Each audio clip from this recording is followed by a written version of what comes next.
కాంగ్రెస్ ప్రభుత్వం ఏడాదిలో చేసిన పనులు చూసి బీఆర్ఎస్ నేతల గుండెల్లో రైళ్లు పరిగెడుతున్నాయన్నారు సీఎం రేవంత్ రెడ్డి. పాలమూరులో నిర్వహించిన రైతు పండుగ కార్యక్రమంలో పాల్గొన్న ఆయన విపక్షాలపై విరుచుకుపడ్డారు. తాము చేసిన అభివృద్ధి ఏంటో చెబుతూనే గత పాలనలో జరిగిన అక్రమాలను మరోసారి గుర్తు చేశారు.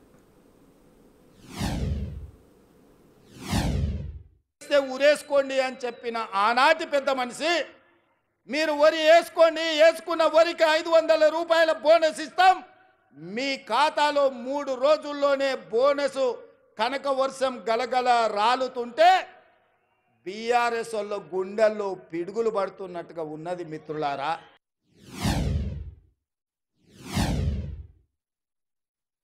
కాళేశ్వరం లేకపోయినా చుక్క నీరు ఇవ్వకపోయినా 1,53,00,000 మెట్రిక్ టన్నులు చరిత్రలోనే స్వతంత్రం వచ్చినప్పటి నుంచి ఈనాటి వరకు 75 సంవత్సరాలలో ఏ రాష్ట్రం ఉత్పత్తి చేయనంత ఉమ్మడి రాష్ట్రం 23 జిల్లాలు.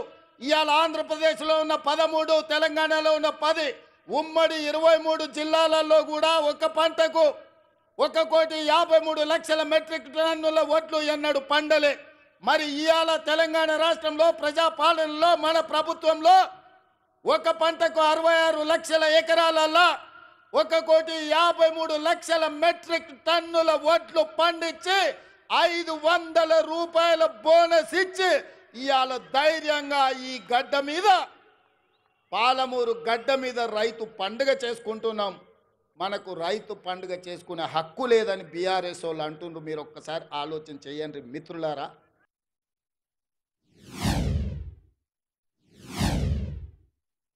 ఇవాళ నేను ఈ వేదిక మీద నుంచి సగర్వంగా తెలంగాణ రైతాంగానికి గొప్పగా నేను చెప్పదలుచుకున్నా. 29 రాష్ట్రాలలో ఉన్న ముఖ్యమంత్రులను కానీ ప్రధానమంత్రి నరేంద్ర మోడీని, కల్వకుంట్ల చంద్రశేఖరరావును సవాలు విసురుతున్నా.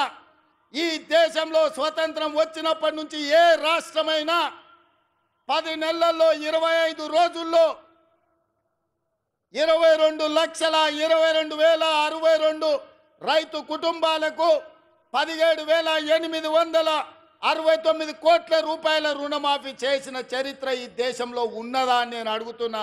చర్చలకు మీరు సిద్ధంగా ఉన్నారా నరేంద్ర మోడీ గారు అని నేను అడుగుతున్నా. నరేంద్ర మోడీ గారు వస్తారా చర్చకు? కల్వకుంట్ల చంద్రశేఖరరావు గారు వస్తారా? మీరిద్దరు కలిసి రాండి. ఈరోజు మా బట్టి గారు మా చేతుల మీదుగా, మా ఆడబిడ్డల చేతి మీదుగా 3,13,000 కుటుంబాలకు 2,747 కోట్ల రూపాయలు 4వ విడత రైతు రుణమాఫీ చేసిన, మొత్తంగా 25 లక్షల రైతు కుటుంబాలకు 21,000 కోట్ల రూపాయల రైతు రుణమాఫీ మొదటి సంవత్సరంలో చేసిన ప్రభుత్వం, ప్రజా పాలన ఈ దేశంలో ఉన్నదే అంటే అది తెలంగాణ.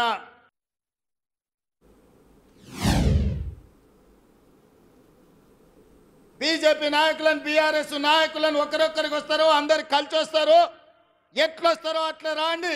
అసెంబ్లీలో తేలుద్దామా, పాలమూరు గడ్డ మీద తేలుద్దామా? మొదటి సంవత్సరంలో 25 లక్షల రైతు కుటుంబాలకు 21,000 కోట్ల రూపాయల రైతు రుణమాఫీ చేసిన పేటెంట్ కాంగ్రెస్ పార్టీ గ్యారంటీ అని నేను చెప్పదలుచుకున్నా.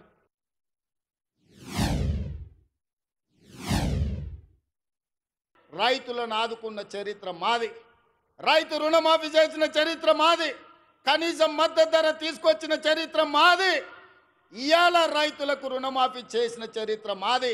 రైతులకు 24 గంటలు ఇవాళ ఉచిత విద్యుత్ వస్తుందంటే ఆనాడు డాక్టర్ వైఎస్ రాజశేఖర రెడ్డి గారు 9 గంటలు రైతాంగానికి నాణ్యమైన ఉచిత విద్యుత్ ఇచ్చి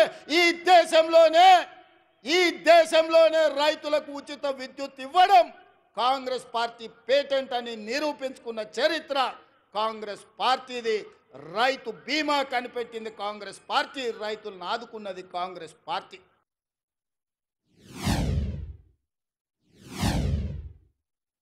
మా గుండెల మీద తన్ని మమ్మల్ని మోసం చేసి మా పసిడి పంటలు పండాల్సిన పాలమూరు జిల్లాను ఎడారిగా మార్చి వలసలు శాశ్వతంగా ఉండేటట్టుగా మా కుటుంబాలు, మా సోదరులు కన్న పిల్లలను వదులుకొని బొంబాయో, దుబాయో, బొగ్గుబాయిల చుట్టూతా తట్ట పని, పార పనికి, మట్టి పనికి వలసలు పంపించింది నువ్వు కాదా చంద్రశేఖరరావు అని నేను అడుగుతున్నా. ఇన్ని పాపాలు చేసిన నువ్వు పూర్తి చేయని పాలమూరో, కల్వకుర్తో నారాయణపేట కొడంగల్ ప్రాజెక్టులు మేము చేయాలనుకుంటే ఇవాళ నారాయణపేట కొడంగల్ ఎత్తిపోతల వద్దే వద్దు, మక్తల్కు నీళ్ళు ఇయ్యనే వద్దు అడుగుతుండు.